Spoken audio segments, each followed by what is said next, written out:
Hi, Jim Martin with the Charleston Parks Conservancy, and today we're out at Wragg Square looking at two of my favorite vines that would be great for your situation. The first on our list is the Wisteria, Evergreen Wisteria vine, Millettia reticulata, and that's the Evergreen Wisteria. And you know, I don't know why they call this thing like Wisteria, because we all know the Wisteria is like this rambunctious, screaming vine that overtakes everything that it gets close to. But this plant is totally different. So this is the Evergreen Wisteria. It is evergreen, so you'll see great foliage all year round. Also these fantastic purplish maroon flowers, and you're going to see these throughout the season. This one started flowering in March, and it will continue to flower all through the summer into the fall. This is one of those plants that loves our southern heat. And let's remember, it's August, and this thing's still flowering and has been for some time.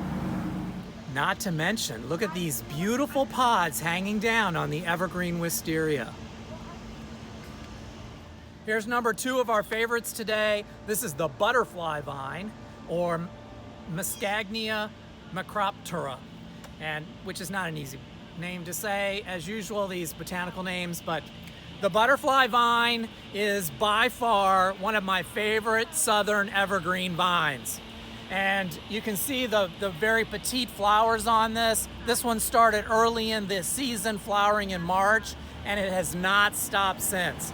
You know, the beauty of these vines that we're talking about today is that they're not so rambunctious, right? They're not like the Japanese or Chinese wisteria where they can take over the world in a very short period of time. Also, these are vines that a little snipping here and there, and it keeps them very much where you need them to be. So remember, this is one that is going to need support, obviously, but it's a perfect choice if you have a pergola or an area where you want some cover to shade some areas, but you don't want something that you have to be out there pruning every minute of the day. So where does this plant get its name, butterfly vine? Well, it gets it from the seed pods. You can see here, this is a seed pod, and they're this beautiful sort of lime green, yellowish canary green color. And then later in the season, they turn a brownish color. They're just an excellent plant for using this in dried arrangements. Again, the butterfly vine, absolute phenomenal plant.